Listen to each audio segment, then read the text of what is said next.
안녕하세요. 파면정원 운동가들입니다. 잘 지내고 계신가요? 오늘 날씨가 너무 좋죠. 요즘 계속 날씨가 좋은데 하늘도 예쁘고 꽃도 예쁘고 정말 올 가을은 날씨가 최고인 것 같습니다. 예, 이런 가을날에 그동안 했었어야 되는 컨텐츠인데 그동안 제가 어떤 방법이 제일 좋을까 하고 미뤄두고 있던 컨텐츠예요. 뭐에 관한 거냐 하면 잡초 제거에 관한 거거든요. 제가 잡초에 고민이 되게 많았어요. 어떻게 하면 친환경적으로 농약이나 뭐 이런 거 쓰지 않고 잡초를 제거할 수 있을까? 이 방법 저 방법 써봤는데요. 이제 결론을 낸 것을 여러분들께 말씀드릴 때가 온 것 같습니다. 가을인데 웬 잡초 제거냐 이런 말씀 하실 수도 있는데 이제 내년에도 계속 써먹을 수 있는 그런 방법이기도 하고요. 지금 이 시기에 이렇게 지금 여기도 보면 이렇게 아직 잡초가 많잖아요. 이런 부분에 바로 적용할 수 있어요. 제가 긴 시간을 일부러 텀을 두고 지켜봤거든요. 이게 뿌리까지 죽었는지 아니면 뿌리까지 죽지 않았는지. 그런데 제가 이제 지난 9월 20일 경에 한 20일 좀 넘어서 이 방법을 썼고요. 지금까지 살아나지 않는 걸로 봐서 확실하게 죽은 게 맞고요. 이 방법을 통해서 확실히 잡초 제거가 된다는 것을 확인했습니다. 사실 저는 제초제를 칠 생각이 없었는데요. 제초제를 친환경적으로 어떤 게 좋을지 생각한 이유가 뭐냐면 이 돌길을 만들면서부터예요. 이 돌길이 이 사이사이에서 정말 풀이 많이 나거든요. 그래서 제가 지금 이렇게 지피식물로 덮어가고 있잖아요. 근데 이게 다 덮일 때까지는 그래도 어느 정도 계속해서 잡초 관리를 해줘야 되는데 이 잡초 관리가 보통 힘든 게 아니에요. 진짜 풀이 너무 많이 나서 금방 아주 풀밭이 되어버리거든요. 여러 가지 잡초를 대체할 수 있는 지피식물들을 심어가고 있는데 그 와중에 이제 풀 관리가 필요했던 거죠. 그래서 이게 잡초를 죽일 수 있는 친환경적으로 농약과는 거리가 먼 게 어떤 게 좋을까 하고 이것저것 많이 실험을 해봤습니다. 그런데 제가 이제 소금도 뿌려보고 염화칼슘도 집에 있었더래 가지고 염화칼슘도 해봤는데 소금이나 염화칼슘 같은 거는 소용이 없더라고요. 그래서 그거로는 할 수가 없고 그리고 이제 다른 방법으로 뭐가 좋을까 하다가 마지막으로 써본 게 지금 이제 빙초산이거든요.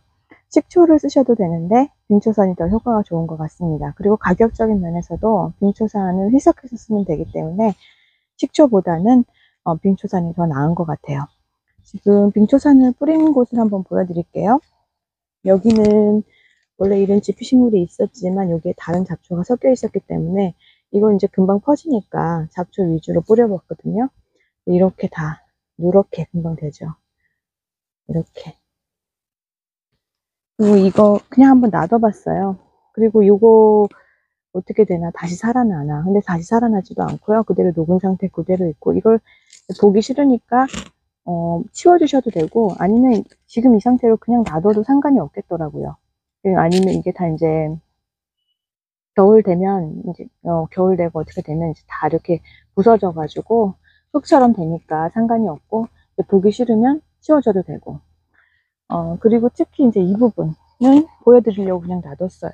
너무 지저분해 보이지만 여기 밑에 제법 큰 풀들이 많았거든요. 근데 이렇게 완전히 색깔이 이렇게 변했습니다. 이렇게 잡아당기면 그냥 없어져요. 여기 좀 덜 맞은 것들은 이런 것도 있는데 이런 거는 그냥 이렇게 치워줄 때 쑥 하면 그냥 뽑혀요. 이렇게 풀 관리가 어려운 이런 이렇게 뭔가 깔려 있거나 돌이 깔려 있거나 아니면 뭐 판석 같은 거 깔았는데 이렇게 저처럼 벽돌 깔았는데 이런 데는 일일이 다 뽑기가 정말 힘들거든요. 그리고 이제 그냥 한 번에 싹 밀어버릴 수 있는 그런 형태가 아니기 때문에 이런 데들은 빙초산을 통해서 풀 관리를 하시면 굉장히 유용할 것 같습니다. 여기는 잔디밭인데 저기 제가 제 잔디로 실험을 한번 해봤습니다. 풀을 죽일 때는 좀 큰 풀이 있을 때는 여러 번 뿌려가지고 확실하게 효과가 나타나게 그렇게 하려고 노력했고요. 근데 이게 비선택적이에요. 그러니까 비선택적 제초제라는 얘기가 이제 엄밀히 따지자면, 그러니까 이게 풀은 종류를 가리지 않고 다 죽이는, 그러니까 뿌리는 데는 다 죽는 그런 형태거든요. 그런데 이제 여기가 잔디밭인데, 잔디밭에 이 피마기 풀이라고, 이게 피마기 풀인데 이게 엄청 많이 번성했었어요. 특히 이제 이쪽에 많았거든요. 여기 위에서 내려와가지고. 그래서 여기에는 한번 살짝만 뿌려보자. 그러면 잔디는 생명력이 강하니까 피마기 풀만 죽고, 잔디는 조금 죽었다가도 다시 살아날 수 있으니까 그렇게 되지 않을까 하고 한번 뿌려봤는데 어느 정도 효과는 있는 것 같아요. 여기 뿌린 분들 보면 잔디가 많이 죽긴 했지만 그래도 푸릇푸릇 살아나고 있죠.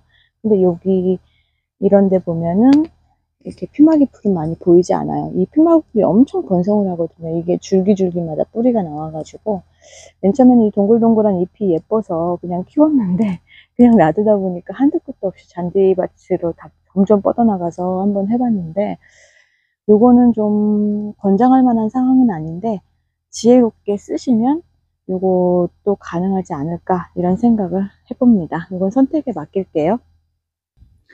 여긴 주차장인데요. 주차장에 이렇게 저희가 자갈을 깔아놨었거든요. 여기도 점점 잡초가 많아져가지고 점점 보기가 싫어지더라고요. 그래서 이제 여기도 한번 쭉 뿌려봤는데, 처음에 뿌린 데가 실험했던 장소가 여기예요. 이렇게 보면 지금 뿌린 지가 거의 2주 이상 넘어가는데도, 그리고 비가 많이 왔음에도 불구하고 살아나는 풀이 거의 없습니다. 안 맞은 곳이랑 그 빙초산을 맞은 곳과 안 맞은 곳의 차이가 여기 확연히 드러나는데요. 이쪽은 제가 지금 꽃씨를 뿌려놨다 그래가지고, 예, 여기 요거는 이제 맞았죠. 예, 지나가면서 여기 맞은 거는 이렇게 누렇게 살짝만 맞아도 이렇게 누렇게 변해버리고요. 안 맞은 곳은 그대로 있습니다. 그래서 이렇게 원하는 국소 포인트에만 뿌려주시면 그 부분은 이렇게 다 누렇게 죽으니까요. 잘 사용해 보시면 좋을 것 같습니다.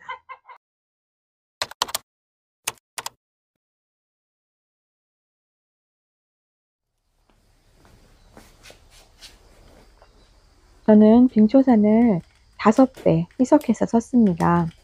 5배를 희석해서 쓴 이유는, 일반 저희가 보통 먹는 일반 식초는 산도가 좀 약합니다. 그래서 우리가 2배 식초나 3배 식초를 이용하기도 하는데, 보통 이제 풀을 죽일 정도의 농도가 되려면 한 3배 식초 정도는 써줘야지 이게 되는 것 같더라고요.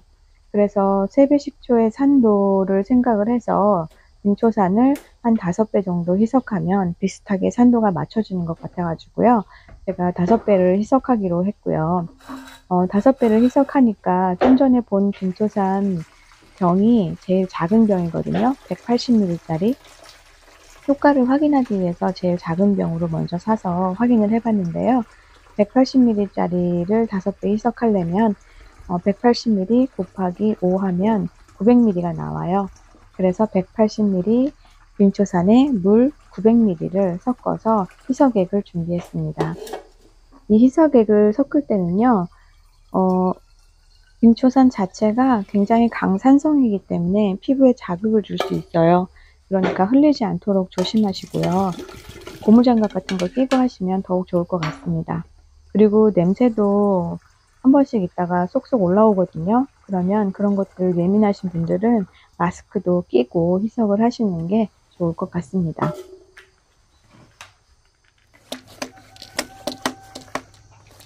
여기는 아까 보여드렸던 주차장이에요. 아까 이렇게 다 풀들이 죽어 있었잖아요.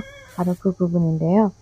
지금 약간 거무튀튀해 보여서 이게 죽은 풀이 아닌가 생각하실 수 있는데, 그게 아니고요. 이건 다 비단풀이에요. 약간 갈색빛 나는 것들, 살아있는 상태고요. 지금 씨앗이 많이 다 맺혀있는 상태고, 이 비단풀이 한번 퍼지니까 정말 많이 퍼지더라고요. 주변을 싹 다 점령해 버리거든요. 그래서 이제 더 이상 풀 관리를 안 하면 안 될 것 같아가지고 제가 빙초산을 뿌리게 됐습니다. 이거 뿌릴 때도 이게 좀 앞에 빙초산이 나오는 노즐이 길이가 짧다 보니까 좀 허리를 숙이고 가까운 상태에서 뿌리면 냄새가 좀 올라오거든요. 그래서 예민하신 분들은 마스크를 꼭 하고 뿌리시는 게 좋을 것 같습니다.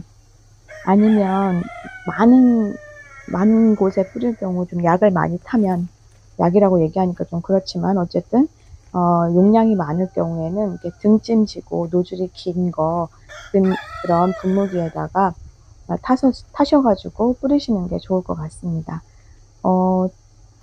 빙초산은요, 인터넷으로 구매하실 수 있고요. 인터넷에 빙초산이라고 검색하면 여러 파는 곳이 많이 나오고요. 그리고 식자재 마트 같은 데 가시면 대용량 많이 팔거든요.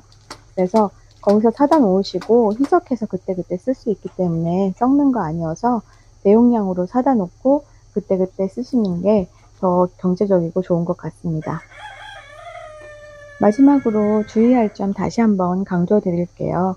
아까 말씀드렸듯이 이 빙초산은 모든 닿는 것들, 풀 종류들은 다 죽는다고 보시면 됩니다. 희석 배수를 더 연하게 하면 덜 죽게 하겠지만 어쨌든 간에 영향이 있거든요. 시들거나 상태가 안 좋아질 수 있으니까 풀이 있는 곳, 그 꽃이나 이런 다른 작물이 있는 곳에는 절대 뿌리지 마시고요. 이렇게 주차장이나 아니면 디딤석 깔아놓은 데, 아니면 풀 관리가 굉장히 어려운 곳, 거기 주변에 다른 풀이나 다른 꽃이나 작물에 영향이 없는 곳에 밭고랑 이런 데만 꼭 치시고요. 그래서 피해가 없길 바라고요. 잘 사용하시고 앞에만 보시고 또 뒤에까지 안 보셔가지고 희석 배수를 잘못 아시거나 아니면 사용처를 잘못 아셔가지고 여기저기 다 죽이는 불상사가 안 일어나기를 정말 바랍니다. 끝까지 시청해 주셔야 되는 이유겠죠? 이제 가을이지만 지금쯤 이 풀이 있는 곳에 한번 쳐주면 풀씨 떨어져서 또 새로운 싹이 내년에 나는 거를 막을 수도 있고요. 그리고 이제 이른 봄에 싹이 막 틀 때 있죠. 그때 한번 싹 쳐주면 몇 달 동안 또 조용하니까 풀 관리가 한층 쉬워질 것 같습니다. 저도 내년에 이른 봄부터 한번 빙초산으로서 깨끗하게 좀 관리해 보려고 하거든요. 좀 풀과 공존해야 된다. 풀은 어쩔 수 없다. 이렇게 포기하고 있었는데 이 빙초산을 씀으로써 좀 마음도 편안하고 친환경적으로 할 수 있으니까요. 또 몸도 편안할 수 있을 것 같아요. 내년에는 빙초산을 활용해서 풀 관리 잘 해보려고 합니다. 여러분들에게도 큰 도움이 되었으면 좋겠습니다. 지금까지 시청해 주셔서 정말 감사하고요. 항상 구독과 좋아요, 알림 설정으로 응원 부탁드립니다. 정말 감사합니다. 좋은 하루 되세요.